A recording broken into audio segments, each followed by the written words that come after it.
virtual, obviamente por la pandemia. Yo soy arquitecto por la Universidad Nacional de La Plata y bueno, ahora magíster por esta Facultad de Arquitectura de la UBA. Este, no sé cómo será ahora, pero en el momento que yo la cursé, éramos estudiantes de varios lados, dispersos, e inclusive de otros países. Imagino que seguirá siendo el caso. Este, bueno, yo un poco el tema que me ofrecieron tratar hoy es el de arquitectura para la salud, que fue el mismo tema de la tesis que defendí en diciembre del año pasado. Así que bueno, un poco la idea es hablar sobre eso y el otro eje, ¿no? Un poco el eje de arquitectura para la salud es la idea de hablar ahora. Y también el otro eje tiene que ver con la simulación energética para edificios. Este, Me interrumpen cualquier cosa, me preguntan, pero un poco esos dos temas, ¿no? Es arquitectura para la salud y cómo eso, desde una perspectiva de la sustentabilidad y de la eficiencia energética, qué herramientas hay para trabajar desde la simulación con diferentes herramientas, pero bueno, ahora las vamos a ir viendo un poquito. Este, bueno, lo que decía, ¿no? Cualquier cosa me interrumpen o me consultan. Em, lo que se ve en la imagen es en el Instituto Oncológico Rofo de la Ciudad de Buenos Aires, que es parte de la propiedad de la UBA, digamos.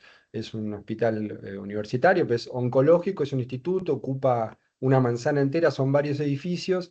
Es de los años 20, 30, de 1900, 1920, 1930, y hay el pabellón Elena Rofo tiene eh, sería un quirófano bastante precursor, orientado al sur y con este ventanal y con este techo acristalado que, claro, orientado al sur no tenía sol directo, y lo que sí daba es unas condiciones de iluminación muy, pero muy buenas, recreando la iluminación que tendría si no hubiera sido modificado, porque obviamente hoy por exceso de iluminación terminó siendo tapiado el techo, lo oscurecieron todo, y por tener demasiada iluminación para el uso que le dan, que es como oficina, bueno, terminaban poniéndole cortinas, paredes, y finalmente hoy terminan usando tienen que prender la luz para usar este lugar que en su momento supo tener más de 1000 lux, que es una iluminación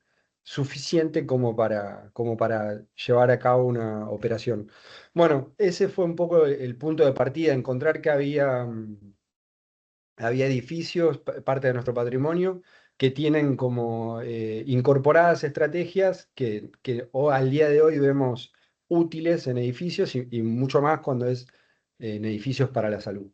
Así que bueno, un poco esto fue el tema de la tesis que yo lo hablé con Silvia, que es mi directora, o fue mi directora, que juntos fuimos dándole línea a esta idea. Entonces, así fue como empezamos a recolectar hacia atrás información que nos permitiera dar ahí, poner temas para ir juntándolos de a poquito. Uno de los primeros temas, arriba a la izquierda, es ¿no? Florence Nightingale, que fue una enfermera muy famosa, que fue de las primeras personas que hizo un delineamiento de cuál sería la forma geométrica ideal y la orientación para un edificio tipo pabellón para favorecer que se curen los enfermos y impedir que las enfermedades lo que sería hoy clasificado como enfermedades o infecciones intrahospitalarias, en su momento llegaron a ser Uy, se repite un poco el audio, ¿puede ser? Ah, no sé si está Ay, replicando en algún lado. Hola, ¿estamos bien? sí, ahora se resolvió, sí, sí. Bueno, bueno. Cualquier cosa me interrumpen, me dicen. Vamos a tratar de mezclar un poquito el PowerPoint con algunas otras cosas, y si no, me van diciendo. Bueno, retomando. ahí lo que les contaba es, hay, ¿no? Unas primeras ideas sobre cómo orientar un edificio. La orientación que indica Nightingale es orientación norte-sur, que sería nuestro sur-norte, ¿no? Bueno, en definitiva, la idea era que por las fachadas laterales, las fachadas largas, entrara el sol de la mañana y de la tarde. Entonces la idea era que tanto las camas a un lado del pabellón como las que están al otro lado tuvieran iluminación directa, sol directo, porque ya había una sospecha, habían indicios de que la luz directa eliminaba microbios, eliminaba posibles enfermedades y sobre todo controlaba los niveles de humedad en un ambiente, y eso hacía que en líneas generales el ambiente, al tener luz directa, fuera un ambiente más propicio o más aséptico, digamos. Entonces ahí está esas primeras ideas donde el ancho del pabellón debería ser menor a 30 pies o hasta 30 pies, entendiendo que mayor a eso, que son unos 9 metros y con 14, algo así, que lo que impedía eso es que si se abre mucho el pabellón quedara oscuro en el medio. Después otro de los lineamientos que dice es, bueno, del ancho de la ventana hasta la siguiente ventana debería haber una proporción de 3 ventanas.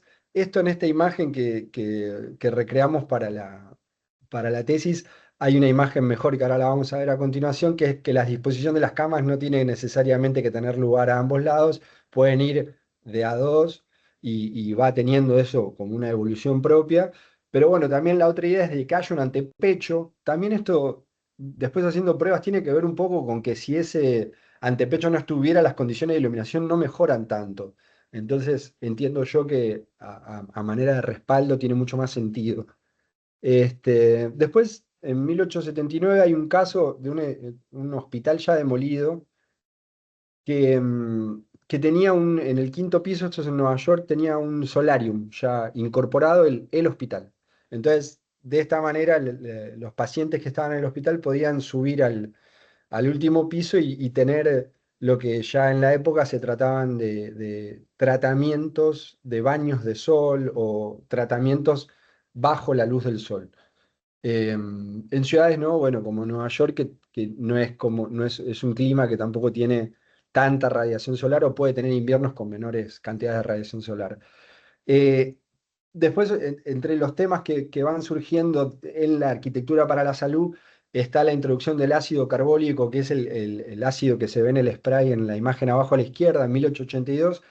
Cambia radicalmente la historia de los edificios hospitalarios porque consigue menores tasas de muerte, básicamente, mayores tasas de supervivencia tras las intervenciones quirúrgicas. Porque claro, antes de esto habían muchas complicaciones para la recuperación de los pacientes. Esto cambia un poco la ecuación y los edificios empiezan a crecer en tamaño para poder albergar a todas las personas que van efectivamente a curarse, y termina como cambiando un poco la idea de estos espacios. En 1889 rescatamos este edificio porque este edificio tiene chimeneas para generar justamente el efecto de chimenea con el aire, ¿no? De tal manera que el aire caliente sube y toma, no sé si se llega a ver, no sé si, yo lo apunto acá con el mouse, no sé si el mouse se ve, pero hay unas rejillas ahí abajo que toman el aire a nivel inferior y renuevan naturalmente el aire. Esto lo que más produce en climas o en ubicaciones donde no hay tanto viento, esto genera los coeficientes de presión de viento o genera el recambio de una manera más natural, digamos. No hay que estar forzando el aire, sino que por el mismo efecto que el aire caliente sube, al subir toma el aire fresco del inferior y genera las renovaciones de aire que son imprescindibles para estos edificios por los mismos temas que veníamos ahí hablando en los casos anteriores. Bueno, esos son Guillermo, algunos de los temas. Sí, sí, ¿qué tal? Un ¿qué gusto. tal? Una Un pregunta, gusto. Guillermo. Sí, Referido a sí. la primera imagen, la Ujú. idea era como que tengan más o menos la misma cantidad de horas de sol, lo de un lado y lo del otro, al amanecer y al atardecer, teniendo en cuenta que no es como la orientación norte que siempre se busca. Bueno, exacto. Acá la idea, lo que ellos tenían, esta idea del pabellón de Nightingale, sí, la idea es, lo que valoraban es sol directo y entonces, como ya se sabía que iban a tener dos fachadas largas, lo que priorizaban eran esos soles un poco más bajos que tuvieran entrada e ingreso más fuertemente en la planta, ¿no? Porque estamos hablando de soles con una eh, orientación más baja. A ver, tal vez, mira, ya para tratar de mechar un poquito una cosa con otra, acá había preparado algo, pero podemos por ahí hablar de eso un segundo, que no está mal. Esto, perdón, les hago la introducción porque vamos a estar mechando un poquito una cosa con otra. Esto es temas de simulación energética. Y acá lo que vemos es el Rhino con Grasshopper y lo que tiene acá adentro es, no sé si escucharon hablar, son unas herramientas que usamos mucho, que sirvieron mucho para la tesis y, y usamos esto y cosas parecidas en la maestría, que se llama Ladybug Tools, no sé si escucharon hablar, a ver si tengo una, mira, justo acá tengo una. ¿Escucharon hablar alguna vez de esto? Si no, les cuento más o No, menos no, rap. la verdad que no, todavía no. Yo Bueno, al menos tampoco, no. ¿no? ¿Alguien por ahí escuchó hablar? Bueno, eh, es una gente ahí en Estados Unidos que hicieron un software que es este que vemos acá, es de código abierto. Lo que pasa es que, claro, corre arriba de Rhino, que es un software pago. Pero bueno, en definitiva es una iniciativa colectiva que se hizo, que está dividida en estas cuatro herramientas. Las que más usamos son estas de acá, las primeras, Ladybug y Honeybee, que lo que hacen básicamente es toman datos climáticos, ¿sí? Y hacen este tipo de diagramas. Yo justo la quería usar para charlar de esto, ¿no? De lo que vendría a ser el equivalente a un heliodón, que me imagino que del heliodón sí habrán hablado, ese que está en el cuarto piso ahí en en el CIE, que es esta representación de simular cómo el Sol se mueve en diferentes latitudes y tratar de establecer ahí o de obtener información de eso para después usarla para alguna otra cosa. Pero bueno, en definitiva, las herramientas que les comentaba son estas. Por un lado, Ladybug, y por el otro lado, Honeybee, que esto es más térmico. Lo primero tiene que ver más con iluminación en algunos casos o con estudios urbanos de gran escala. Y el segundo tiene que ver más con estudios térmicos. Ay, ahora les voy a ir contando, pero sí, sí creo que sirve para ir haciendo ahí un paralelismo con esto que decíamos del pabellón. Yo acá les iba a mostrar otra cosa, pero lo mismo podemos hablar de esto. Le cargo, hacen falta unos datos climáticos acá, con que se cargue un EPW, que me imagino que habrán escuchado hablar de un EPW, no. Sí, sí, Sí, ese eso es. EPW sí, hemos visto. perfecto. Bueno, cargo un EPW cualquiera, pero lo que quiero es, más que nada, para que sepan, del EPW, este programa lo que hace es leer ese EPW, clasificar la información y obtener, ¿no? Por ejemplo, en este caso, digo, una EPW tiene el dato de la ubicación, la temperatura de bulbo seco, la temperatura de bulbo húmedo, punto ahí para el rocío, la humedad relativa, la velocidad del viento, la dirección del viento, bueno, en fin, una serie de variables. Y lo que puede ayudarnos a hacer en algunos casos esto es a recrear ese heliodón, que para recrear el heliodón, el componente que lo hace, eh, les comento por las dudas, por ahí no hice la introducción, del lado izquierdo van los, eh, los datos de entrada y del lado derecho van a ser los resultados de salida del proceso que hace cada uno de estos componentes, que está, lo que les decía, es código abierto, está todo hecho en Python esto, y cada componente tiene un código volcado adentro, que lo que hace es tomar los datos de entrada y procesarlos para obtener diferentes cosas. En general es geométrico. Eso que se ve ahí sería el heliodón, ¿no? Para el caso del clima que le dimos, que en este caso es el aeropuerto acá de Buenos Aires. Y lo que decíamos recién, yo quería hacer alusión al tema este de los soles bajos, ¿no? Porque por ahí lo que tienen es mayor ingreso cuando el... Mira, fíjate, en este caso, a ver, vamos a escalar un poquito más chico esto. Claro, son más horizontales al naciente y al poniente, por eso. Exacto, tal cual. Ujú. Entonces, tal vez lo que servía, lo que decía Nightingale es, che, teniendo estos soles bajos y entrando en las fachadas largas, tienen menor entrada el sol este del norte, que para el hemisferio norte sería el sur, y lo mismo estos soles de acá abajo, ¿no? Entonces, está pensado el pabellón de Nightingale y que se fue repitiendo y versionando en diferentes climas.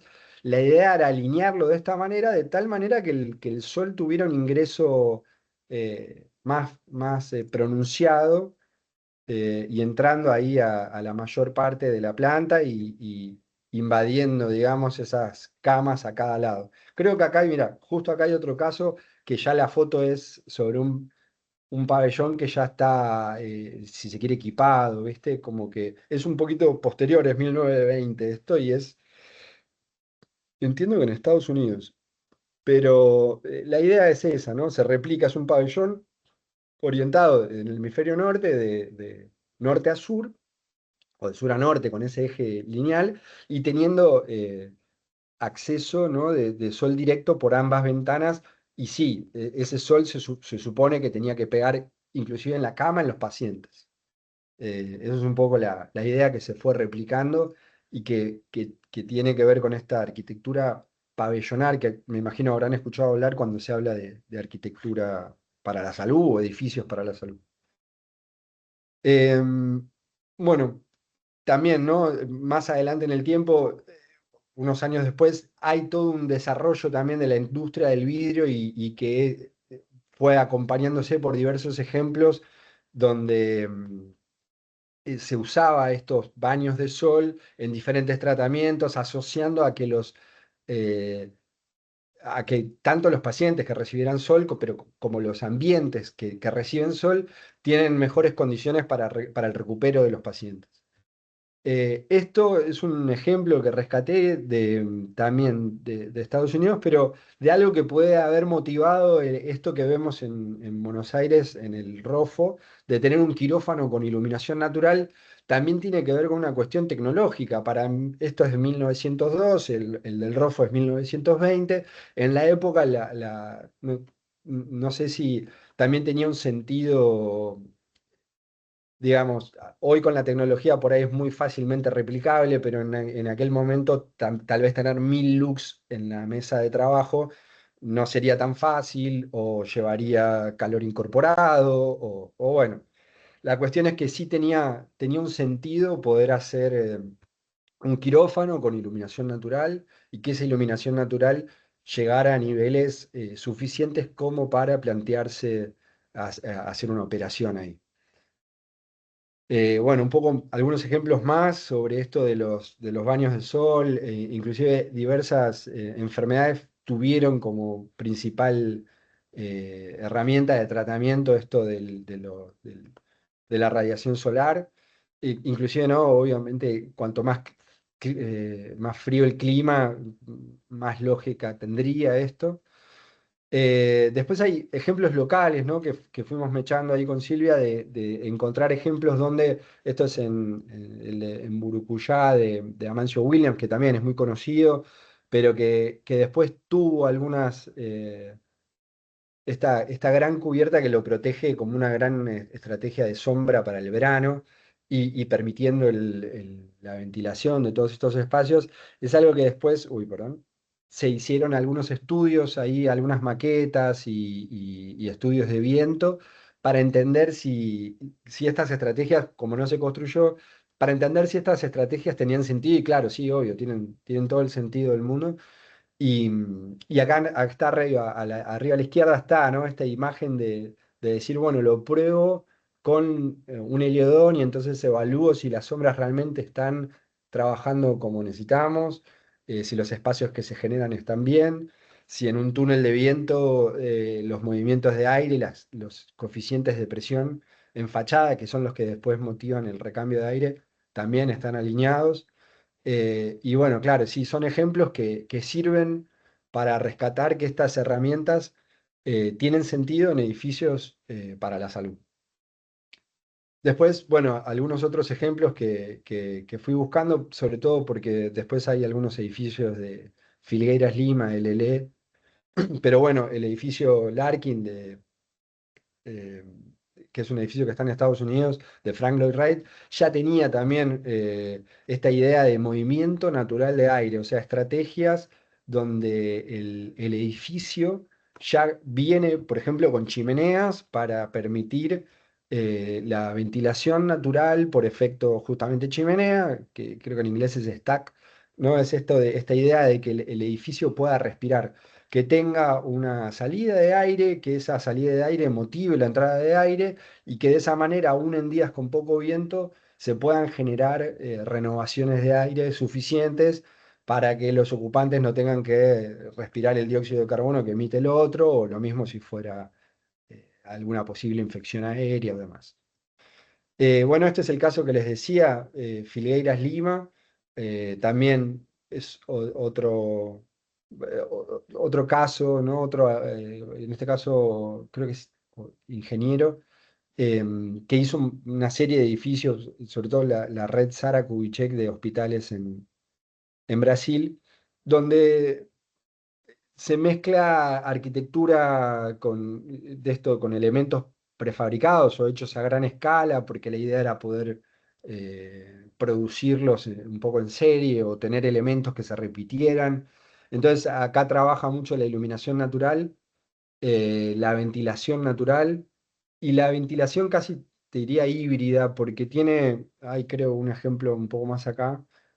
eh, que va teniendo, bueno, ahí va otro tema, pero ahora va a aparecer un corte donde hay un ventilador y la idea es que el edificio esté a favor del movimiento del aire y entonces es como una mezcla, es una híbrido, digo, porque no es solamente natural, va a tener alguna ayuda de ventiladores, pero tampoco es un edificio artificialmente ventilado porque en definitiva está diseñado para favorecer ese movimiento de aire. Entonces, por eso que se lo aborda como un sistema híbrido, donde lo artificial y lo natural conviven y potencian, una estrategia potencia a la otra.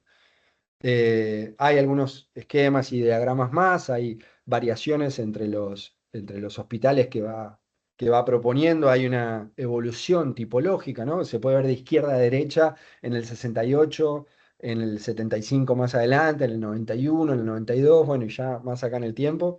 Va evolucionando, va probando estos sistemas, inclusive se van probando en la realidad, construidos. Así que va habiendo una evolución que también es interesante ver que la arquitectura o estos ensayos puedan ir iterando, ¿no? Evolucionando. Van haciendo una prueba, según la prueba se modifica una parte, se sigue, permanece lo que funciona, lo que no funciona se reversiona un poco y se sigue avanzando. Esto me pareció bastante bueno traerlo acá porque, claro, imagínense, ¿no? Año 86, ya entiendo yo que son instalaciones como la que tiene el CIE de cielo artificial, habrán hablado ya del cielo artificial, que es para medir esto del factor de luz día, cuánta iluminación tenemos en un interior con respecto a la iluminación que hay al exterior. Esa medición entiendo que es de Inglaterra, de la posguerra, cuando había que re- reconstruir Inglaterra, entonces había una serie de edificios que habían quedado muy oscuros y bueno, más que nada también para ese clima, entonces aparece esta noción en los años 40, una cosa así, que habla sobre la proporción de iluminación al interior con respecto a la que uno tendría al exterior en porcentaje. Se entiende que arriba de 2% es una iluminación considerada como mínima, menos que eso se dificultan las tareas más cotidianas, como leer o cosas por el estilo. Y bueno, y hacia arriba, obviamente, empiezan a aparecer problemas, arriba del 10%, ¿no? Unas cosas así, empiezan a aparecer problemas de deslumbramiento por una cuestión de rango. Pero me parecía interesante que ya hubieran acá como pruebas o demostraciones de que dependiendo de cómo se hacía una cubierta, los niveles de iluminación iban a ser las curvas que se ven abajo.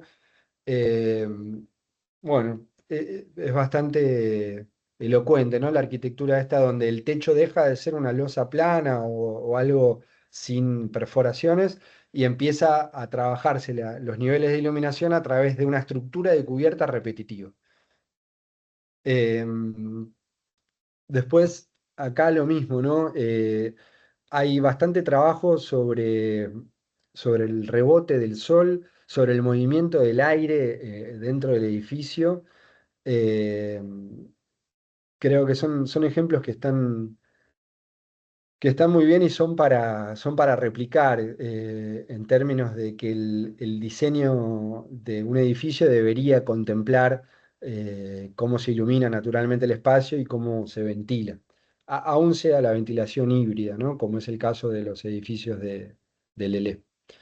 Acá, bueno, un caso más nomás y ya seguimos, pero me parecía interesante este corte porque habla como si fuera está trabajado un poco como si fuera un conducto de ventilación, ¿no?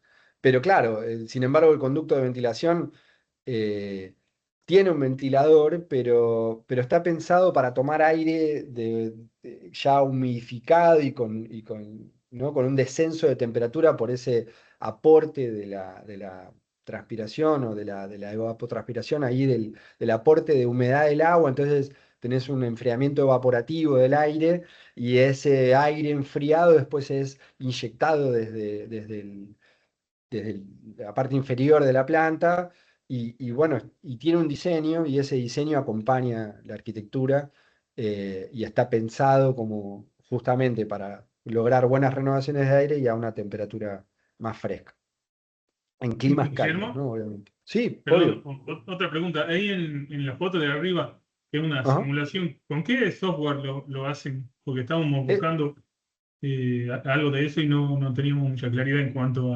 a simuladores de Bien. viento. Bueno, ahí les cuento lo que usamos. Inclusive mira, este Dragonfly, si yo no le erro, te hace CFD, a ver, por ahí no, es Butterfly, este hace CFD. La herramienta acá tenés, ¿no? Digo, dentro de las herramientas esas que les comentaba antes, esta herramienta que es Butterfly. Ahí inclusive te dice, ¿no? Hace CFD, lo que corre es OpenFOAM, el software más reconocido para el movimiento para dinámica de fluidos, que es CFD, que es por la sigla en inglés esta, Computational Fluid Dynamics. Ujú. El software más validado internacionalmente es OpenFOAM. Entonces, lo que pasa con estos programas que estamos viendo acá es que en realidad son interfaces para usar otros programas. Es decir, Butterfly no inventa el CFD ni lo calcula, lo que hace es hacer más fácil trabajar con software que es bastante complejo, que es este OpenFOAM que te decía, que si lo buscan es un software de código abierto y súper reconocido. Es un motor de cálculo, básicamente, y ese motor de cálculo lo que tiene es que se usa en muchas industrias, entonces al tener mucho uso, a ver si hay alguna. Pero bueno, se imaginarán, ¿no?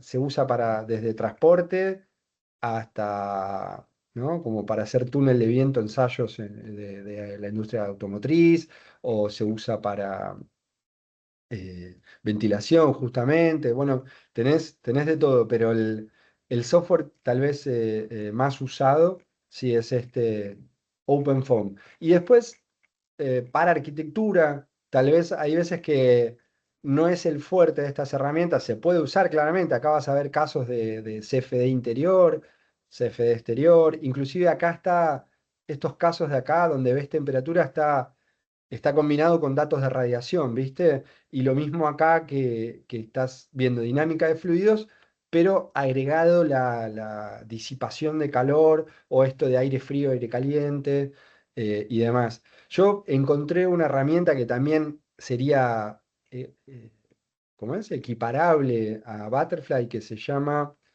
EDI 3D, la recomiendo muchísimo, es esta de acá, que también corre en Grasshopper.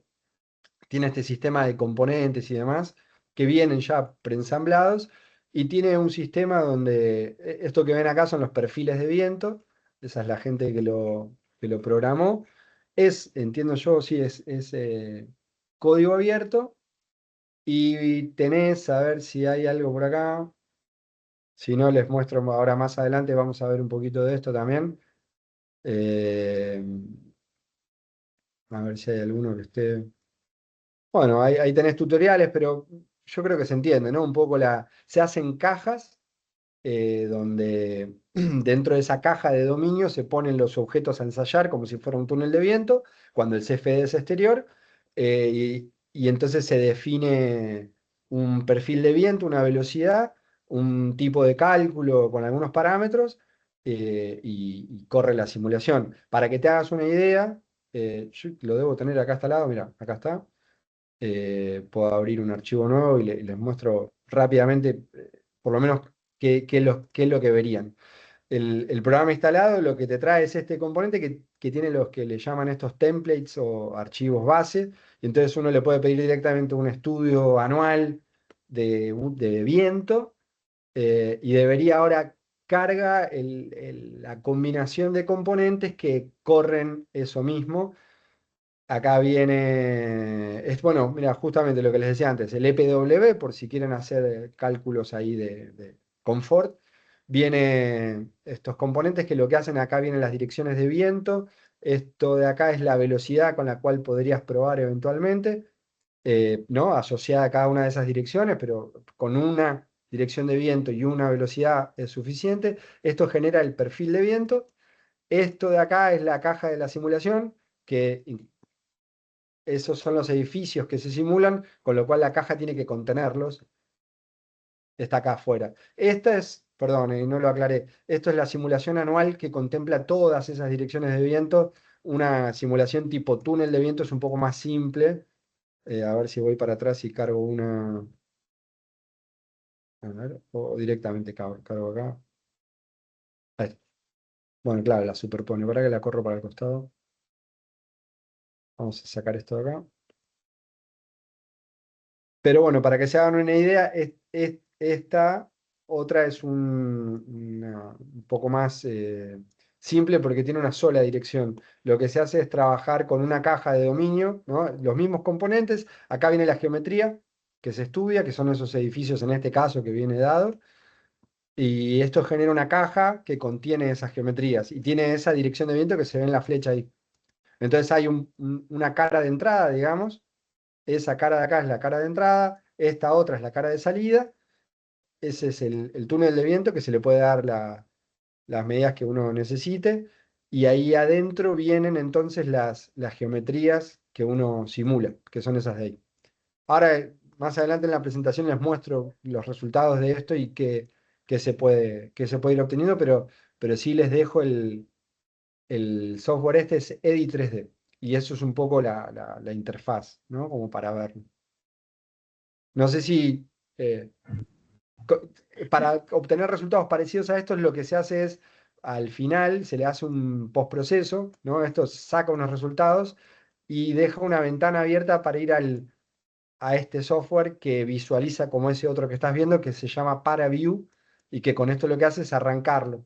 Lo ejecuta teniendo un caso ya cargado, porque los casos son varios archivos y tiene una serie de como concatenaciones, ¿no? El caso es como toda una carpeta llena de archivos y este programa lo que hace es leer todos esos archivos y traducirlos a geometría. Pero es una visualización, así como Rhino sirve para visualizar, bueno, este para View lo mismo y conseguís visualizaciones parecidas a estas que se ven ahí. No sé si te respondí la pregunta. Yo hago Sí, otra, bastante. perdón. Sí. Para hacer este tipo de simulaciones, por lo general se trabaja con Rhino. ¿Habrá algún programa que conozcas que también se puede usar para SketchUp o necesitas algún programa más complejo? Bueno, mirá, sí, yo también me encantaría, soy el primero que piensa que Rhino no es muy amigable, por lo menos es menos amigable que SketchUp y hoy hacía, mira, justo pruebas con SketchUp. Con SketchUp sí podés generar algunas geometrías que dependiendo cómo las exportes y cómo las importes, las podés retomar y usar. En general es difícil trabajar con geometrías de SketchUp, sobre todo porque la lógica de esa facilidad de creación de geometrías del SketchUp va en contra de algo que le pasa más al CFD, pero también le pasa a Energy Plus, que es el motor de cálculo para simulaciones térmicas, que es que tienen muy baja tolerancia a las diferencias de planos o no sé cómo explicarlo. Es como que la geometría, cuanto se más rompen, así. simple, ortogonal, pura Sí. y a 90 grados todo esté, le es más fácil a estos programas. Bueno, igual en la imagen hay ahí alguna curva que debe estar facetada, pero que yo sepa, iniciativas con SketchUp tenés no para CFD, no vi para CFD, vi vinculaciones de SketchUp con, ya te digo, con Energy Plus, que es a través de eh, OpenStudio, ¿no? Solo les cuento rápido, pero OpenStudio es la pata actualizada de Energy Plus. Es decir, para hacer cálculos térmicos tienen Energy Plus, que es este programa de acá, que es de los años 90, que después fue evolucionando y sacaron una interfaz que es esta OpenStudio. OpenStudio tiene a su vez una interfaz en SketchUp, pero no escuché de CFD con SketchUp. Tal vez pueda haber una manera, ya te digo, si la hay, debe ser difícil, de hacer geometría en SketchUp, exportarla a Rhino y desde Rhino trabajarla a través de Grasshopper. Rhino lo que tiene es esto, o sea, un poco la gran ventaja de Rhino es que más allá de cómo vos crees o no la geometría, inclusive esto que te digo, ¿no? La podés importar y demás, una vez que la tenés en Rhino, poder trabajar con Grasshopper y Rhino, Grasshopper tiene una versatilidad muy alta para cargar programas adentro y operar con esa geometría. Y es más, en muchos casos operar programas eh, que son esto, del año 90 que tenían interfaces muy difíciles de usar, ¿viste? Ojalá se siga avanzando y lleguen a que haya una vinculación más directa entre SketchUp y Rhino, pero por ahora lo que te queda es hacer la geometría, si querés, en SketchUp, exportarla, importarla en Rhino y rezar para que te lo tome. La verdad que estos programas, CFD es el más difícil en términos de geometría, el que le sigue es Energy Plus, y después Radiance, que es para iluminación, es bastante más permisivo en cuanto a geometrías. Pero suelen ser, se necesitan, mira, fíjate que ya viene con estas geometrías que uno, cualquiera diría son bastante simples, ejecutar este CFD, que son acá, inclusive viene, ¿no? Fíjate, iteraciones 2000. Esto hace una cuenta que se va repitiendo 2000 veces y puede llegar a tardar, no sé, mínimo este CFD que estamos viendo, obvio, depende de la computadora y demás, pero puede andar por los 40 minutos tranquilamente. Entonces, el CFD lo que tiene es que tiene un costo computacional alto. Si esas geometrías tienen cualquier tipo de error, el CFD no va a cerrar, digamos, porque pensá que es una cuenta que se hace en una grilla y que es infinita. Si de repente un plano no se toca con el otro plano, ahí se cuela aire y lo va a necesitar calcular y se vuelve como medio loco, ¿viste?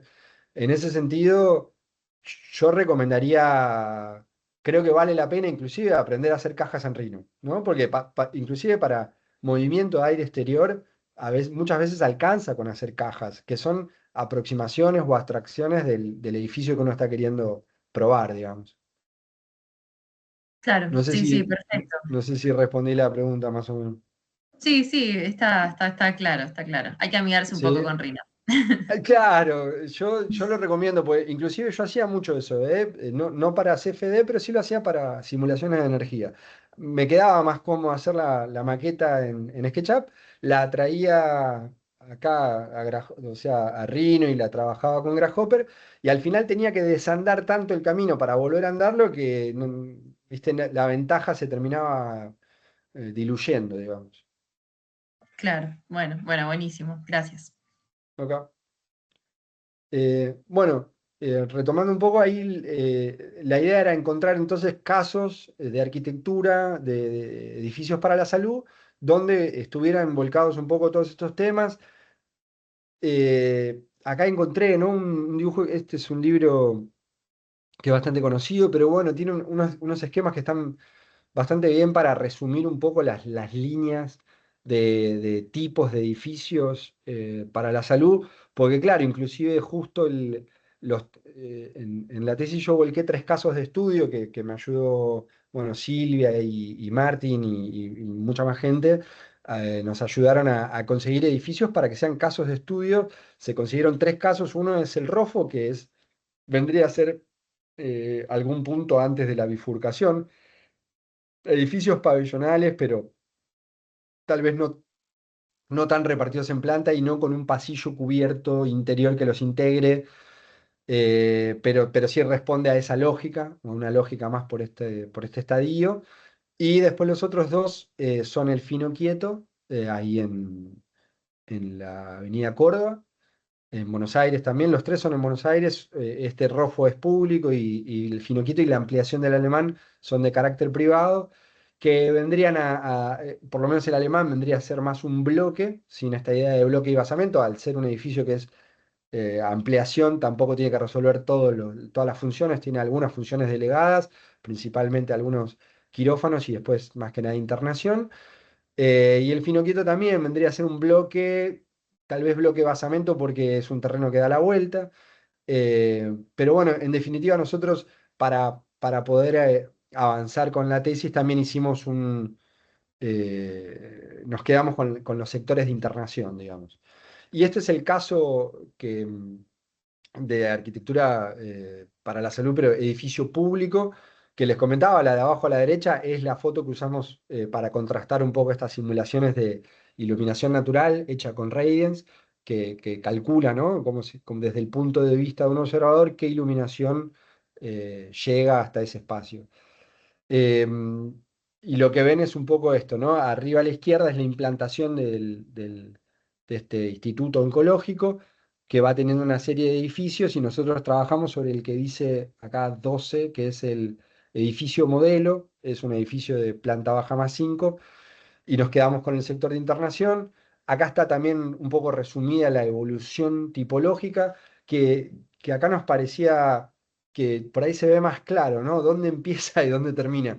Fíjense, arriba a la izquierda, la idea esta del pabellón, y volviendo sobre lo que decía Florence Nightingale, que claro, es un pabellón que está orientado para que le entre sol a la mañana, sol a la tarde, con camas a ambos lados y este pasillo, y bueno, en las puntas los servicios. En el hospital el Lariboisière, que es un hospital que después sirvió de guía para muchísimos otros hospitales, ahí en Francia, acá se empiezan a apilar los pabellones y además de apilarse, se multiplican y quedan conectados por un pasillo. El edificio termina siendo inmenso, ¿no? Obviamente, pero es inmenso y contrasta mucho con, justamente en París estaba este Hospital de Dios, que fue el que, por la cantidad de enfermedades que se propagaban dentro y el hacinamiento de la gente que estaba ahí, eh, un poco motivó esto de decir, bueno, los edificios, así como el movimiento higienista hizo algo parecido con el urbanismo,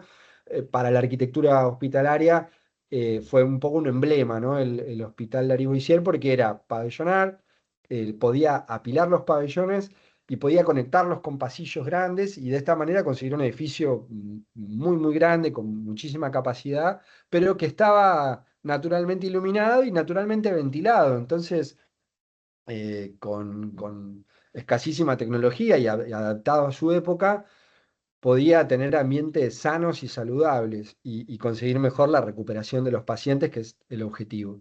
Después, claro, en la evolución empiezan a aparecer, así como veíamos el esquema recién que lo resumía, está la planta de este edificio que entiendo que hoy está demolido, que era un edificio de aproximadamente 12 pisos también en Nueva York, en Estados Unidos.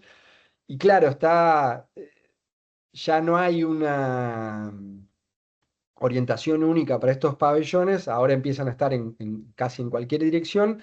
El tema es aprovechar acá el lote, ¿no? Empiezan a aparecer las restricciones, obviamente, como le pasa a cualquier edificio. Aquel hospital de Lariboisière estaba en un terreno inmenso. Si uno achica el terreno y necesita aún así conservar un tamaño de edificio, bueno, te vas en altura. Los pabellones ya no pueden respetar una orientación y se vuelve un edificio eminentemente vertical, ¿no? Asociado a sus ascensores, núcleos, baños, servicios y demás. Y también un poco mezclado, si quieren, con esta idea de panóptico y de que el origen, ¿no? También está asociado el origen de los edificios hospitalarios a la reclusión de los enfermos o a segregarlos o a sacarlos de la sociedad de alguna manera. Todavía estaba esa idea subyacente de que el enfermo no debería formar parte de la sociedad y como tal empieza a formar parte de estos edificios que tienen otra lógica. Pero bueno, evolucionando los edificios, si se quiere, esto era pabellonar, el otro es apilado en torre, y las siguientes son polibloques, el de arriba a la derecha es el de Paime o de Álvar Alto, donde cada edificio ya empieza a responder a su función. Y claro, como el hospital tiene funciones muy diferentes, empieza a tener sentido que cada bloque programático tenga su bloque edilicio específico.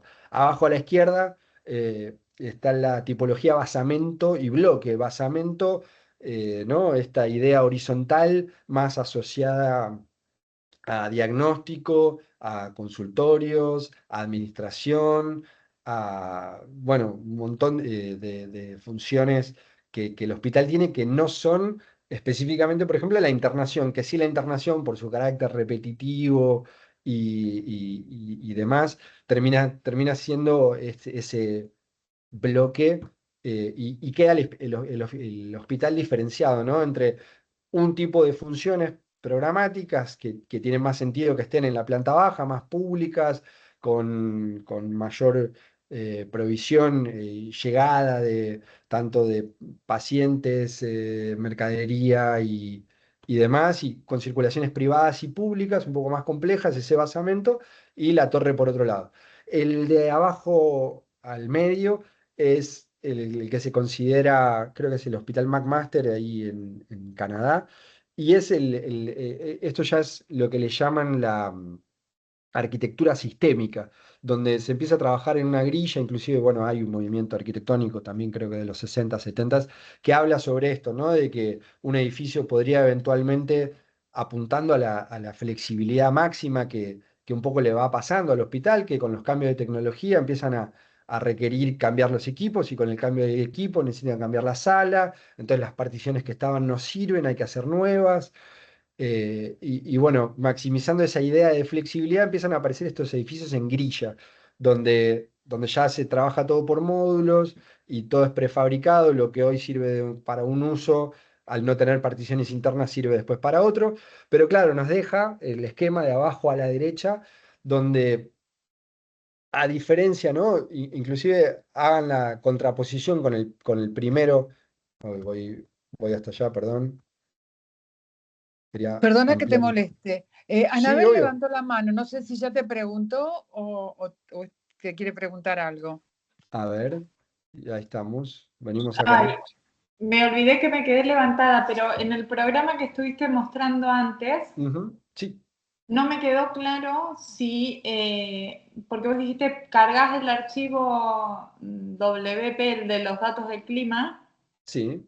y después dijiste, hay que indicar la dirección del viento y la Ujú, velocidad. ¿Eso no exacto. viene en ese archivo? ¿Hay que cargarlo manual? Eso no me quedó claro. Que después seguiste y dije, bueno, me fijaré No, está en... perfecto. No, interrúmpanme, perdón, porque a veces que no tengo esta pantalla para ver mientras voy viendo la otra. Está buenísima la pregunta. Mira, vamos para allá un segundo. Así no hacemos solo PowerPoint, que a veces un PowerPoint solo se puede volver medio pesado.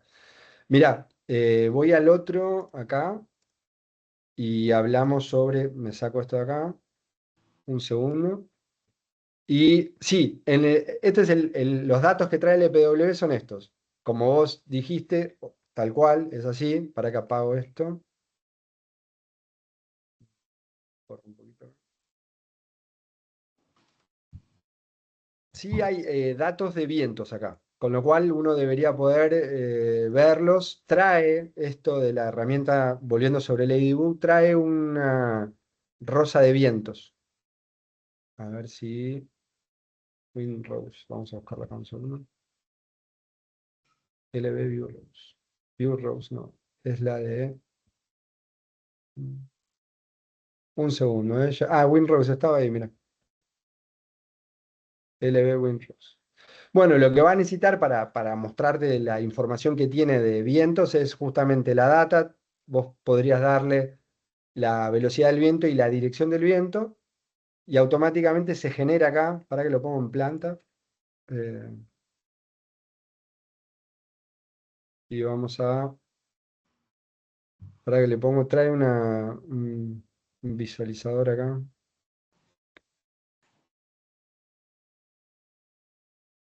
Acá está.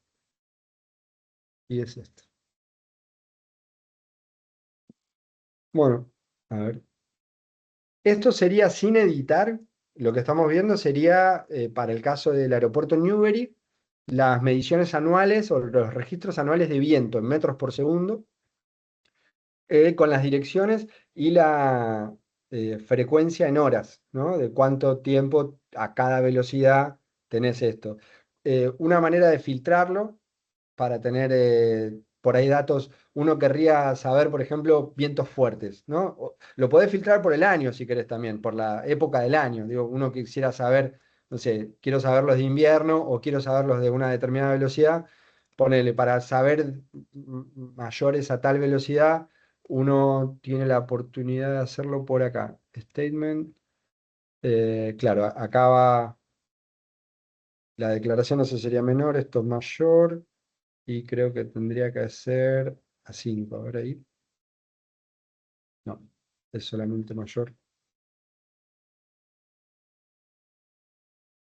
Bueno, un segundo.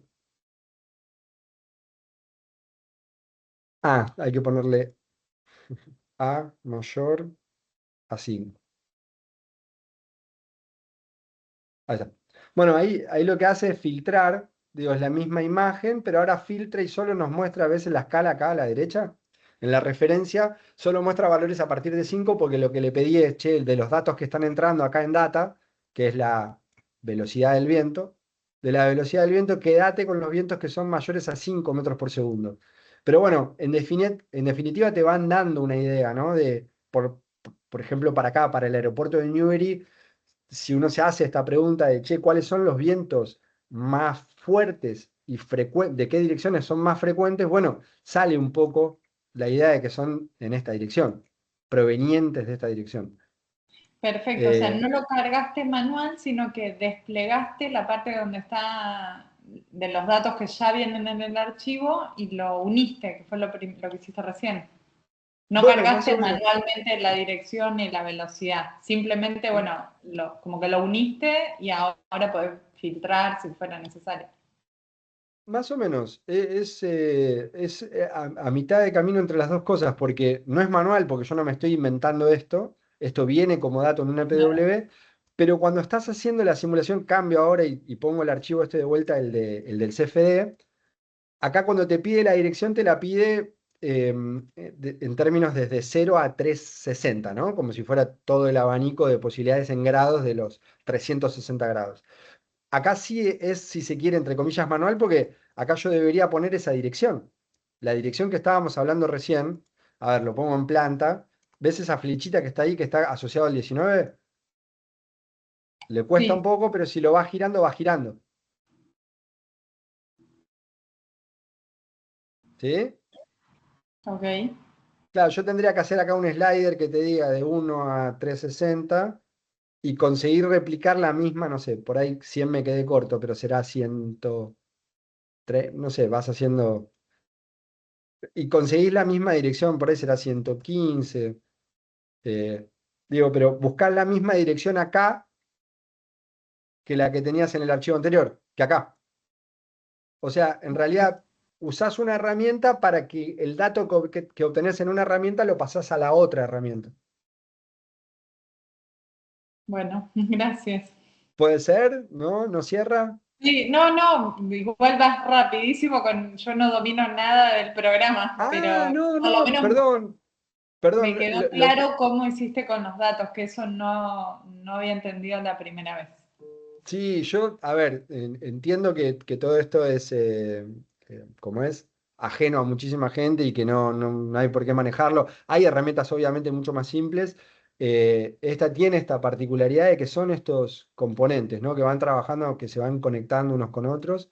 Eh, La idea es solamente que mostrar que hay una herramienta, si después existen infinidad de tutoriales para esto, pero bueno, cualquier cosa, no sé, si hay dudas, yo les dejo ahí después de la clase, si quieren les dejo algunos recursos o lugares donde pueden encontrar, no sé, videos de gente que trabaja con esto y muestran un poco cómo es toda la secuencia, pero a mí me parece interesante que replicar un poco lo que hablábamos con Silvia es que esto replica, complementa las herramientas de laboratorio, que las del CIE, que son súper interesantes, ¿no? Que esto vendría a ser el túnel de viento, digamos.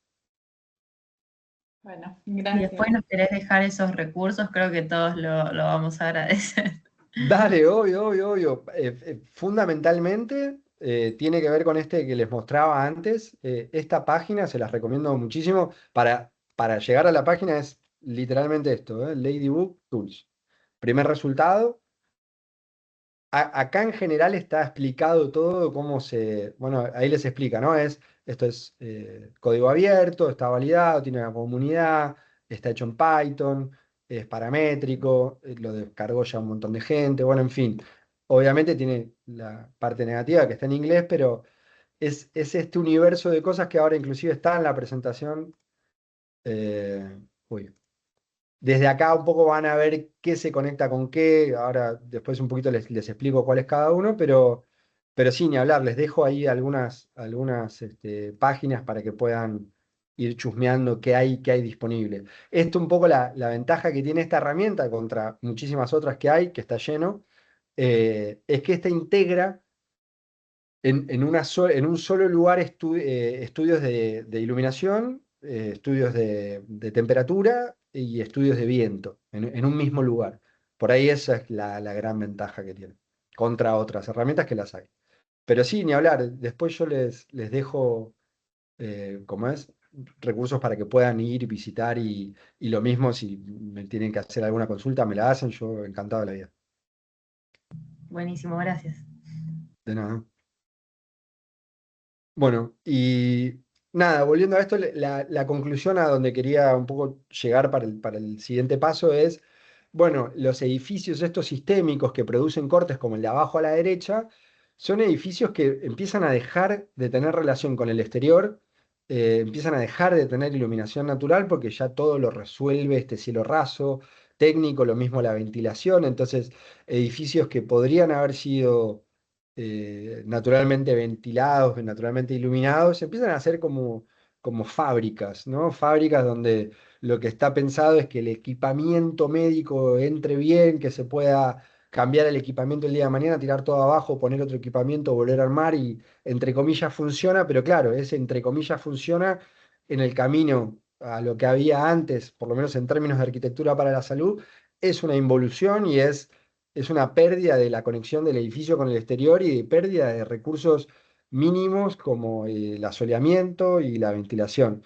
Eh, Imagínense, ¿no? Con un corte de luz, por ejemplo, qué haces con el edificio abajo a la derecha y lo diferente que se comporta el de arriba a la izquierda. Así que hay ahí todo un tema como para rescatar. Eso fue un poco lo que motivó la tesis. Y nada, algunas cuestiones que también presentamos en el marco de la tesis fue estudios de revistas, muchas de esas revistas de medicina, del campo de la medicina. La de abajo a la derecha está bastante piola, que es, bueno, también, ¿no? La tesis se dio en el marco de la pandemia, con lo cual esto de las renovaciones de aire, uno lo escuchaba hasta por la tele, ahora en la ventana, está buenísimo, pero ¿qué significa? Y cómo compite la ventilación o cómo incide la ventilación o las renovaciones de aire con las probabilidades de contagio, que bueno, está ya muy estipulado, muy estudiado y ahí se pueden empezar a ver estas curvas donde las primeras renovaciones de aire tienen una incidencia brutal y bueno, obviamente, en un momento, a medida, cuando ya estás arriba de 7 8 renovaciones de aire en un local, los beneficios del siguiente salto son pocos, pero bueno, nada, está más que nada pensado para esto. Un edificio que no ventila, un edificio que ventila, bueno, los efectos son tremendos.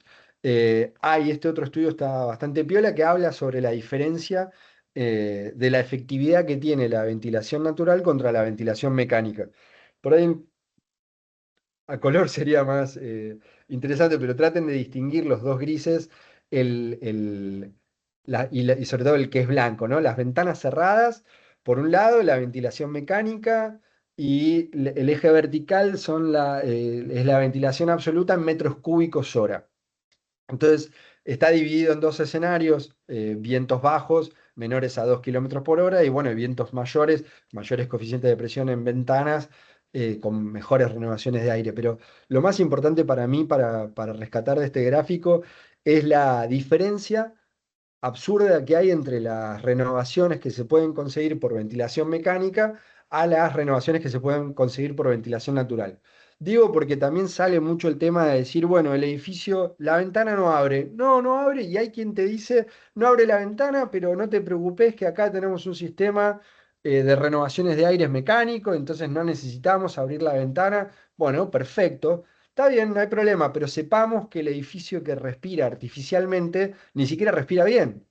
O sea, o no tiene las renovaciones de aire que sí tendría si pudiera abrirse. Entonces, la ventilación mecánica ni siquiera puede competir con la ventilación natural. Ahí es donde no hay problema, pero quien prefiera la ventilación mecánica por sobre la natural, por lo menos no está viendo los datos, ¿no? Porque ni siquiera es que ventila, solamente sirve para cuando no hay ninguna otra posibilidad, pero no compite con la ventilación natural.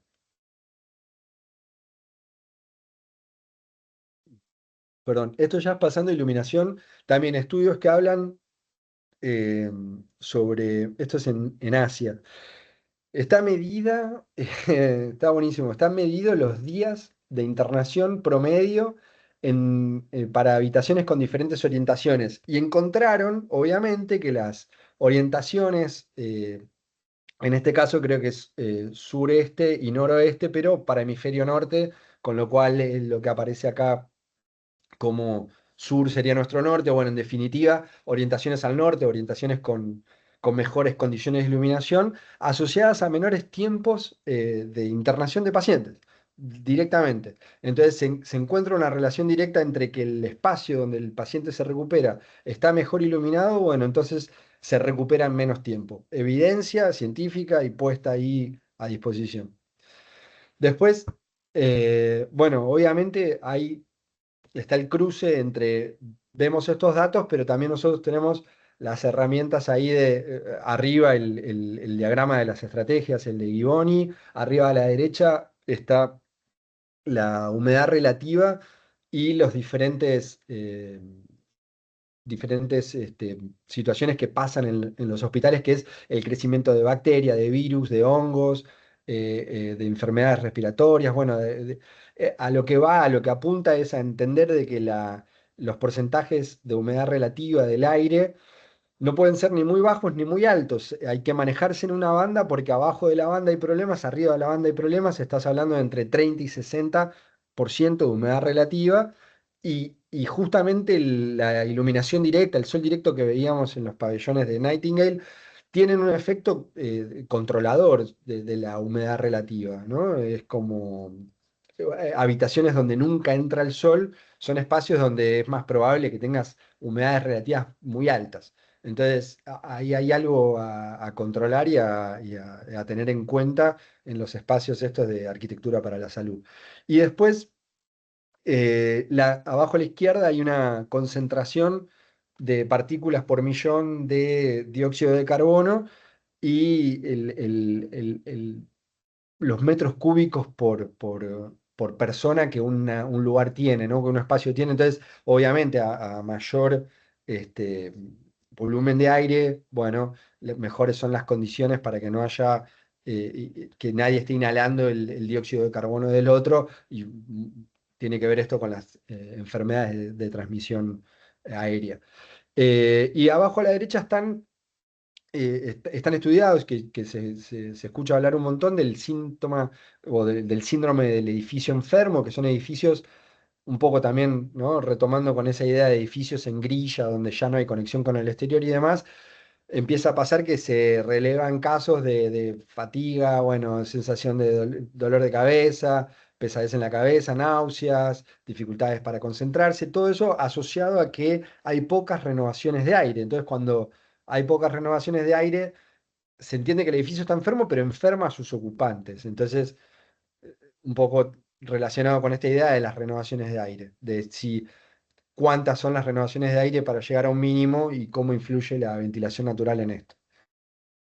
Después, ahí hablando de del confort, ¿no? Un poco y de las herramientas que tenemos, arriba a la derecha está esta, que también ya lo habrán visto, pero bueno, vale la pena reflotarlo para dejarlo ahí, la noción de confort, cómo cambia con el confort adaptativo y esta idea de que uno se adapta anualmente a temperaturas mayores y afuera hace más calor, quiere decir que uno en verano podría sentirse en confort con 28 grados y no así en invierno. Ahora, eh, o bueno, sí, pero me refiero que uno, por contraste en general, puede acompañar o puede oscilar su confort, así como oscila la temperatura promedio exterior, permitiendo temperaturas mayores en verano y menores en invierno, asociándolas al confort. Abajo a la izquierda habrán usado ya la herramienta de Martin, los triángulos de confort, entendiendo cómo un clima, su amplitud térmica y las estrategias que uno toma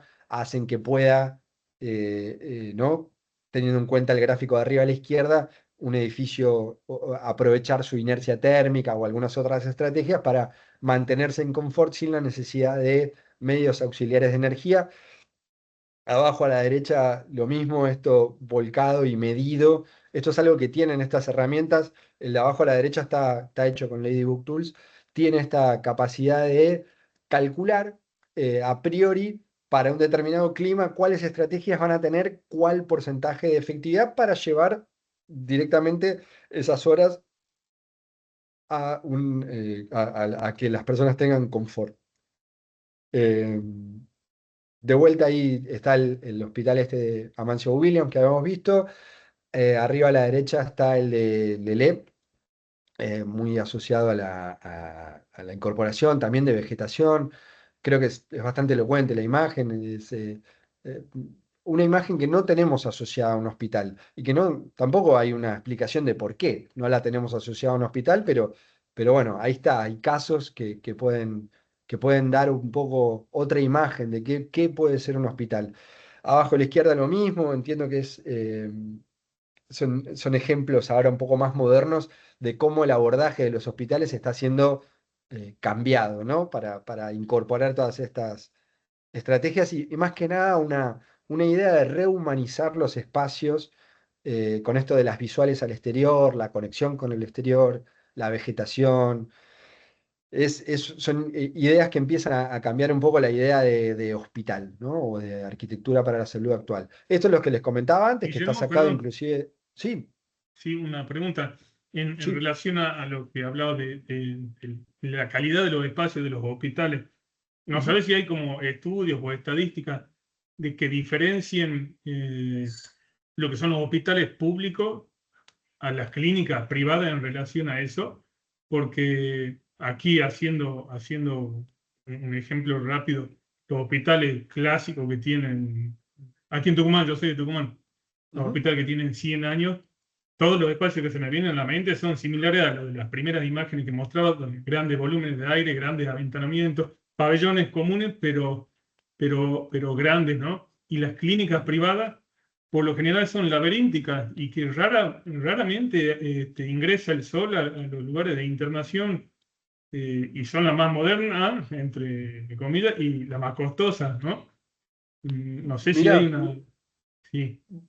bueno, está la pregunta tuya, creo que va muy en línea con lo que decía Silvia, ¿no? Que si vos encontrás edificios nuevos ahora donde no pega el sol, tal vez tengan que ver con esto que pasábamos, perdón, voy a pasar algunas imágenes, pero el corte de abajo a la derecha, ¿no? Explica un poco esta idea de que vos estás obligado a darle una serie de instalaciones, ¿no? Desde oxígeno hasta, qué sé yo, renovaciones de aire, extracción, inyección, teniendo en cuenta de que tenés que entrar por son sistemas complejos de presurización donde unas salas tienen presión positiva, otras negativas, porque no puede derramarse aire de acá para allá y no puede ir de un lugar contaminado a otro sin. Bueno, toda la complejidad de instalaciones que manejan estos edificios hace que favorezca la aparición de estos monstruos que vos decís, che, una clínica nueva, voy y de repente no sabes si es de día, de noche, no hay ninguna ventana para nadie, no solo para el que visita la clínica, sino para, imagínate, mucho peor para la gente que trabaja ahí, porque uno en definitiva va, se hace un estudio, esto, lo otro, y se va. Pero hay gente que está ahí todo el día y que no sabe si amaneció o no, si está nublado, si salió el sol, no tiene ni idea. Entonces eso también te genera una desconexión que afecta, obviamente, la salud de los que trabajan ahí, que encima tienen que trabajar por la salud de terceros. No sé si entendí la pregunta, no sé si vos me preguntás si hay estudios que releven eso. Bueno, un poco el estudio que hicimos, la investigación que hice, tiene por objetivo, no sé si comparar es la palabra, pero sí relevar qué propiedades tienen Mira, avanzo un poquito solo para tratar de contestarte, a ver si puedo contestar la pregunta. Más acá adelante, aparece, ¿ves? Estos tres edificios que se ven acá. Es a la izquierda, es el de mayor altura, tal vez la escala no está bien representada, pero acá estás viendo arriba a la izquierda el ROFO, que es arquitectura tipo pabellón para edificio para la salud. Esto es de hospital público. Y los siguientes dos son clínicas privadas, que el del medio es el Sanatorio Fino Quieto y el de la derecha es el Hospital Alemán. Y tienen esa otra lógica, bueno, tal vez en estos casos justo son habitaciones y dan todas al exterior, pero aunque no lo creas, están dando de iluminación, da mucho peor los indicadores de los nuevos que del antiguo, aún sin mantenimiento. O sea, por una cuestión geométrica y edilicia, tiene una mucho mejor iluminación el ROFO contra sanatorios, hospitales hechos, no sé, 80 años después. Un poco este estudio, este trabajo de investigación, trabajó esto que vos estás diciendo, che, se ve en el parque edilicio, sobre todo asociado a lo público, tipologías que vienen de hace, ¿no? De un pasado ligado a una historia sin tanta tecnología en instalaciones y un presente con edificios privados muy asociados a la lógica de las instalaciones, donde si bien en estos casos no pasa lo que vos decís, sí te podés encontrar un montón de metros cuadrados y metros cuadrados donde no llega el sol y donde no hay una ventana. Eso es así. Tampoco encontré tantos estudios destinados solamente a comparar estas dos cosas que vos mencionás. Buenísimo, gracias. Bueno, vuelvo un poquito para atrás y ahí retomo. Estábamos por acá, les decía, esto es un poco a la hora si me dicen, che, dejar ahí recursos para poder ver qué hay en simulación. Bueno, un poco les decía, para que tengan un mapa de para dónde va cada cosa, bueno, acá Radiance es el motor de cálculo para iluminación natural. La idea es que ese motor de cálculo lo que hace un cálculo del rebote de los rayos del sol, pero más que asociado a un sol, está asociado a la bóveda esa celeste, ¿no? Entonces está asociado a la iluminación, más que nada, a la iluminación indirecta o, digamos, eh, no a la luz del sol directo, pero también hace cálculos del sol directo, obviamente. Y para tener la interfaz de uso con Radiance se usa este Honeybee, que a la vez Honeybee también hace, a través de Energy Plus, arriba a la derecha, los cálculos térmicos. En las puntas de esos se ven que para qué estudio se hace, ¿no? Entonces, donde dice HVAC Sizing es para dimensionar equipos de aire acondicionado, frío-calor.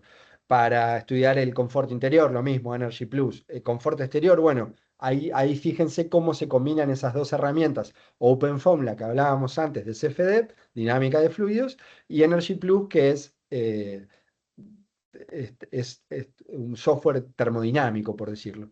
Y lo mismo, ¿no? La conformación de balances térmicos que está ahí abajo, Energy Modeling y demás. Y la parte de abajo a la derecha, bueno, esto de analizar la data era un poco lo que estábamos haciendo recién. Ladybug tiene esta serie de herramientas como el Heliodón o digital, ¿no? O como diagramas psicométricos y demás, donde uno puede estudiar un clima con esta herramienta a través de estos datos climáticos. Eso es un poco el panorama general. Eh, acá en la investigación lo que hacemos era dejar una serie de ejemplos de qué tipo de herramientas tiene. La de acá abajo la veíamos hace un rato, es la rosa de los vientos, pero bueno, la ventaja que tiene sobre una rosa de vientos estática que uno se puede encontrar en una publicación, esta rosa de vientos, al tener todos los números adentro, uno puede clasificarla por velocidad de viento, frecuencia, orientación, momento en el año y demás, ¿no? Es como que uno puede filtrar esa información o incluso editarla un poco. Abajo a la izquierda está estudios de orientación, más que nada asociada a paneles solares, por ejemplo, ¿no? La idea es poder relevar la radiación para una determinada orientación y una determinada inclinación. Por ejemplo, ustedes lo saben, eh, para paneles solares se suelen usar eh, inclinaciones más bajas para tomar soles más altos, beneficiando o buscando maximizar, recolectar la mayor cantidad de energía, digo, para un panel fotovoltaico, ¿no? Eléctrico. Y cuando es un panel solar para agua caliente, no se busca tanto maximizar la radiación anual, porque ya sabés que en verano tenés problemas de sobrecalentamiento en el panel solar térmico, ¿no? A donde calentás agua. Bueno, en verano tal vez tenés demasiada radiación y no te sirve porque tenés menos consumo de agua caliente y exceso de calor, con lo cual buscas otras orientaciones donde se busca maximizar la efectividad de ese panel, pero en invierno. Entonces, este programa tiene esa versatilidad de permitirte sacar cuentas para inclusive energías renovables. O arriba a la derecha hay un estudio vendría a ser un heliodón, pero que tiene mezclada ya esta idea de radiación que produce un beneficio y radiación que no, que es indeseable, que tal vez está más asociada al oeste y demás. Entonces, se pueden empezar a cruzar datos y encontrar como, ¿no? indicaciones de estas herramientas que te pueden ayudar a entender qué partes del recorrido solar te pueden servir y cuáles no. Bueno, como les decía, Energy Plus es para para los cálculos térmicos.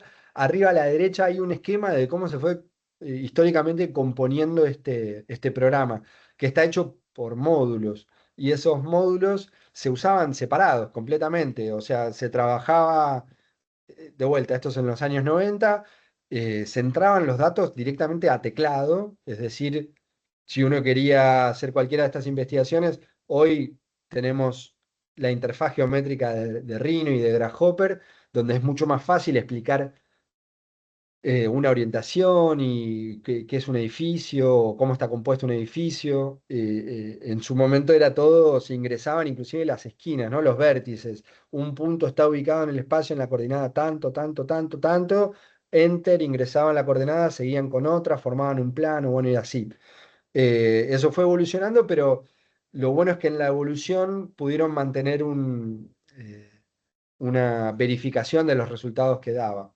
Abajo a la izquierda, inclusive hay una de las últimas incorporaciones de este programa de Energy Plus, es el hecho de poder hacer cálculos entre zonas térmicas. Es decir, hacer un cálculo de cuánto aire pasa entre una zona térmica a la siguiente y demás, que es un cálculo bastante complejo, pero que a nosotros nos permite establecer diagramas como el de abajo a la derecha, que a mí me parece bastante interesante, que es entender cómo funciona, trato de explicarlo, ¿no? Bueno, como se ve de enero a diciembre en horizontal y en vertical las temperaturas. En gris están la temperatura exterior, eso es el dato climático, el que veíamos inclusive del EPW.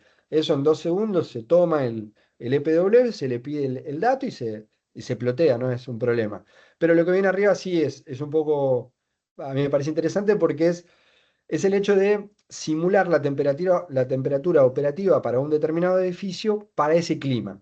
Si se fijan primero en las bandas amarillas, eso es lo que sería un edificio con las ventanas cerradas. Imagínense un edificio todo hecho de paños fijos. Entonces, claro, el edificio, o inclusive estacionar un auto al sol y dejarlo todo el año y ponerle un termómetro adentro y medir lo mismo afuera. Debería ser algo parecido a eso que se ve.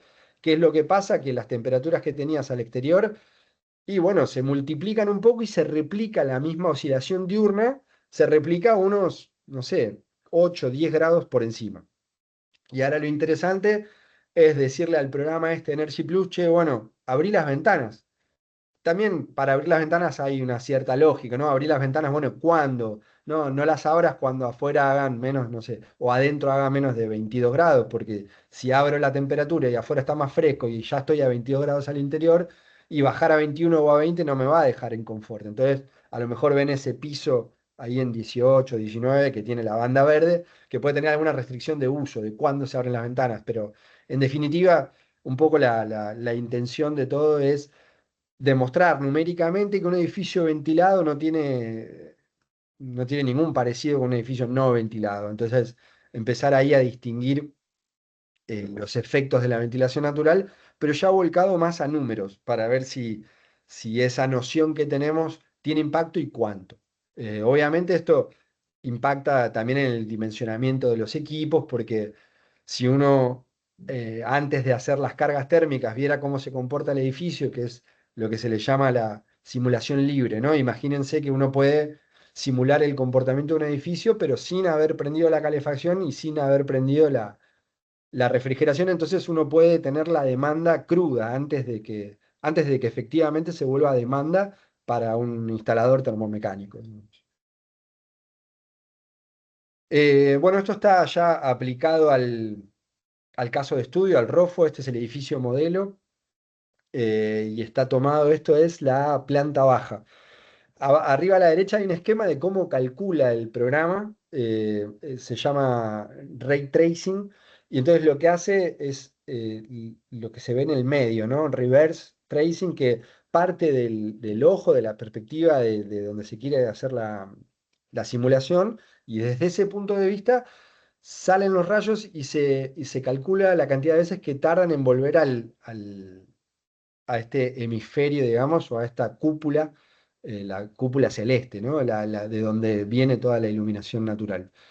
Em, entonces saca esas cuentas y llega a estos números. Abajo a la izquierda está el estudio de factor de luz día que les decía, que es el equiparable al que se hace con el cielo artificial ahí en el CIE, que consta de un plafón de iluminación con múltiples espejos en cada uno de los laterales, y entonces eso hace que el rebote sea suficiente como para considerarse luz difusa, y se hace con un instrumento de medición de lux, bueno, afuera de la maqueta, dentro de la maqueta, y en proporción se saca ese porcentaje estimado. Ahí pueden ver, ¿no? En línea con lo que decíamos, cómo este edificio, por la forma que tiene, está naturalmente iluminado y muy bien. En toda la planta se puede encontrar iluminación natural.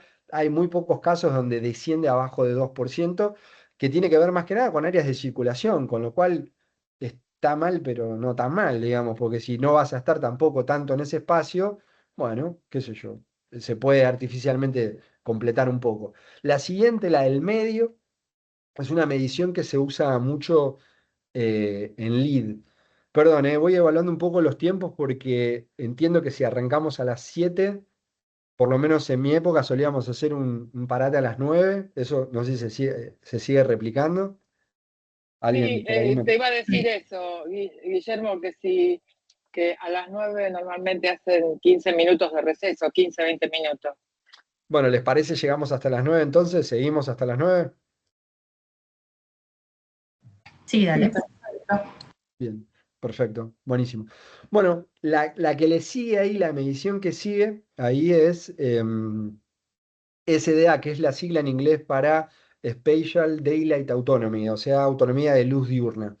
Que lo que hace esa métrica, lo que toma, a diferencia del factor de luz día, la autonomía de luz diurna, lo que hace es relevar anualmente las horas del año con ocupación, porque claro, el LEED, la norma LEED que le habrán oído hablar, eh, trabaja con con edificios con diferentes programas. Entonces, cuando habla de iluminación, este estándar, lo que hace es mezclar un poco el uso del edificio. Entonces, supone que para un determinado uso hay una franja horaria, que si para oficinas uno, si para es otro, si es una escuela o lo que fuera. Entonces, dentro de las horas ocupadas del edificio, lo que se establece es, che, los lux de objetivo son 300 o de 300 para arriba. Autonomía de luz diurna lo que implica es, bueno, este espacio se puede usar a pesar de que no tengas energía eléctrica o que no tengas luz artificial funcionando. Mira, todas las zonas que están con no sé, naranja, tienen, tienen más del 75% de las horas con ocupación del año, tienen más de 300 lux. Entonces vos lo ves en planta y te fijas que ese naranja lo tienen casi todos los locales. Digo, todos los locales que son perimetrales y de uso más intensivo o de uso de local destinado a un uso y no es un espacio de circulación, bueno, más del 75% de las horas del año puede funcionar sin luz artificial. Perfecto. Hay algunos de estos lugares amarillos que ya ahí empiezan a bajar entre 75 y 50, los ves en la planta y claro, son estos espacios de antesala o la misma habitación, pero ya más cerca de la puerta. Están los espacios celestes estos entre 50 y 25, donde era lo que decíamos antes, ¿no? Son esos espacios de circulación. Y de repente, bueno, el espacio negativo, este que tiene menos de 25, que es un espacio a prestarle atención, que cualquiera diría que no se puede usar, bueno, es una escalera, que, que tiene algo de iluminación, pero tal vez no sea suficiente. Y abajo a la derecha hay otro estudio que también, basado en mucha literatura que hay sobre la necesidad de conectarse con el exterior, hay un beneficio asociado con las visuales al exterior y la conexión con el exterior en los edificios para la salud, pero entiendo que en todos, en la medida que los usuarios de un edificio pueden ver hacia el exterior, bueno, ahí hay un beneficio tangible para la salud de esas personas.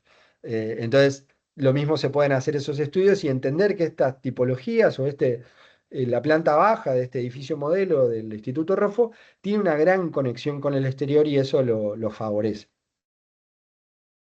Bueno, lo que hablábamos antes, ahí está EDI 3D. El EDI es la interfaz esta con la que se usa OpenFOAM. Arriba a la derecha está cómo funciona a gran escala el tema del OpenFOAM, el CFD. Tiene esto, ¿no? De que hay un preproceso donde las geometrías que uno incorpora se vuelven, se trabajan, ¿no? Tienen un trabajo de esto que le llaman el mesh, que es como una especie de red donde se trabaja la geometría de tal manera que el programa la pueda procesar mejor. ¿Por qué tiene ese preproceso? Porque el CFD suele darle más definición a las geometrías en los puntos que ya sabe que le va a costar más calcular, como los vértices o ciertos lugares donde necesita más definición. Y de repente cuando ya sabe que va a realizar menos cálculos, bueno, afloja la grilla, ¿no? El tamaño del cálculo. Entonces, ese preproceso es necesario aplicárselo a las geometrías. Lo digo en línea de lo que hablábamos antes de si SketchUp podría eventualmente hacer CFD. Justo para CFD lo veo un poco lejos, lo veo más cerca de los estudios térmicos, pero el CFD tiene estas particularidades donde se realiza un preproceso, después tiene esta parte del algoritmo que resuelve el cálculo, que es por iteraciones. Abajo a la izquierda les dejé ahí en el eje X de ese gráfico, se ve la cantidad de iteraciones, creo que va a 200, 400, 600, 800, 1000 iteraciones de una misma cuenta, ¿no? Que va consiguiendo resultados por aproximación. Y lo que se busca para entender si la validez del resultado y si el cálculo salió bien o si los resultados son fiables, lo que se busca es que haya una convergencia, es decir, que todas las variables de cálculo vayan a parar más o menos a un mismo nivel y que ese nivel sea bajo que sea desestimable el margen de error, digamos. Y arriba a la izquierda está estos gráficos de cajas que les decía que son el equivalente, el de la izquierda que es rectangular, es equivalente a un túnel de viento, donde se ven las flechitas, ¿no? En celeste del ingreso de aire por abajo y la línea roja representa la salida. Hay unas recomendaciones del tamaño de esas cajas en relación a las geometrías que uno va a testear. Y después está esta otra simulación que es un poco más compleja, donde la caja es circular, y la caja es circular justamente para probar todas las direcciones de viento. Y en relación a la pregunta que hacíamos de que me hacían de si puede leer los vientos a través del EPW, bueno, acá lo que hace, sí, esta simulación que es bastante más compleja, toma en cuenta la incidencia de las diferentes orientaciones, hace una ponderación y además, al tener en cuenta la temperatura, tiene incorporados cálculos de confort exterior volcados en una grilla. Pero bueno, nada, tiene un costo computacional bastante más alto, ¿no? Por ser una simulación de CFD y encima múltiple. Y bueno, acá también se agregó para la investigación de la tesis, lo que hice fue agregar también una herramienta que fui haciendo con el tiempo. Ahí, si quieren, la vemos por ahí después del corte, que es una herramienta que lo que hace está basada en otras herramientas, por ahí algunas ya las escucharon hablar o no. Una de acá abajo es esta Ubacus, que si no la conocen se las muestro rápidamente. Que es una herramienta alemana que lo que hace es sacar coeficientes de transmitancia térmica, pero también con esta idea de poder calcular, está en inglés por las dudas, no hace falta saber alemán. La idea es poder saber, no sé, por ejemplo, hormigón, y si uno tiene una pared de, no sé, 10 centímetros de hormigón, calcula que esto ya con una temperatura interior de 20 grados, que cualquiera diría, bueno, puede ser 18, y la humedad relativa podría ser, no sé, 60. Si afuera hacen 0 grados y con una humedad relativa de 80%, bueno, habría condensación del lado exterior superficial. Y uno podría decir, bueno, entonces pongo una aislación y de vuelta, ¿no? Estos son materiales todos alemanes, habría que encontrar el equivalente a lo que nosotros tengamos en nuestro mercado. Vamos a buscar alguna ahí, a ver si me deja, ¿no? Bueno, a ver, debería poder encontrar alguna. Ahí está. Acá encontré una aislación, ¿no? Entonces uno pone, esto está considerando que la aislación está del lado exterior. Pero claro, si uno cambiara la posición del aislante y la pusiera al interior, automáticamente tiene condensación intersticial. Esto está, perdón, les hago la introducción. Esto tiene que ver con herramientas que también las tiene Energy Plus, pero la idea es poder establecer parte de una simulación energética, tiene que poder entender la piel del edificio y parte de entender la piel del edificio es entender o poder calcular el coeficiente de transmitancia, que en este caso es para, en Alemania vendría a ser el U-value, que creo que es en Europa todo el mismo, que es nuestro coeficiente K o de transmitancia, que viene en las mismas unidades, ¿no? Watt por metro cuadrado por diferencia de grado Kelvin. Y a menor coeficiente de transmitancia, bueno, más aislante es la pared. Pero también está bueno entender que una pared no puede ser compuesta de cualquier manera. Hay una gran diferencia entre el comportamiento con el aislante al exterior o el aislante al interior. Y al mismo tiempo también hay un tema de la inercia térmica que pudiera dar esta pared de hormigón que aporta inercia térmica y que es saludable para el edificio. Si uno pone el aislante al interior, además de tener riesgo de condensación, bueno, está perdiéndose un poco los beneficios de esa inercia térmica que tiene no, acá se ve un poquito también eso mismo que veíamos. Y acá está simulado para diferentes estaciones. También se hace el cálculo ¿no? de cuánto demora la curva y cuánto se aplasta, es decir, el retardo térmico y la diferencia en amplitud. Bueno, nada, una serie, esto ya es más impacto ambiental asociado a los gases de efecto invernadero, que nosotros no tenemos tantos estudios en Argentina que puedan decirnos a ciencia cierta cada material la huella de carbono, porque claro, es un estudio complejo que hay que hacer y depende de dónde haya venido el material, hay presunciones, ¿no? De cómo es cada industria de cada material, pero bueno, en definitiva, esta página o esta herramienta lo que permite es tener un aproximado ya sabiendo con qué materiales uno va a trabajar y componer una pared, bueno, tener esta idea del coeficiente de transmitancia, de qué riesgos hay de condensación asociados y demás para un determinado clima, una situación. Y lo decía porque esta herramienta es una de las que vimos o que encontramos para ir volcando en la investigación.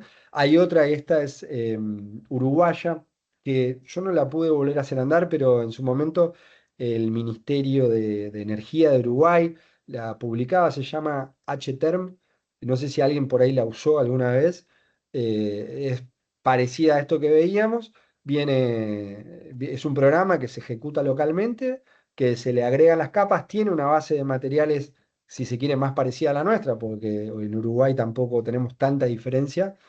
Y entonces ahí se puede ir trabajando, agregando capas de materiales y la temperatura, ¿no? Hace el cálculo de la temperatura de bulbo seco, cómo va del interior al exterior, atravesando las diferentes capas, y la temperatura de rocío, también calculada para entender si hay un cruce o no.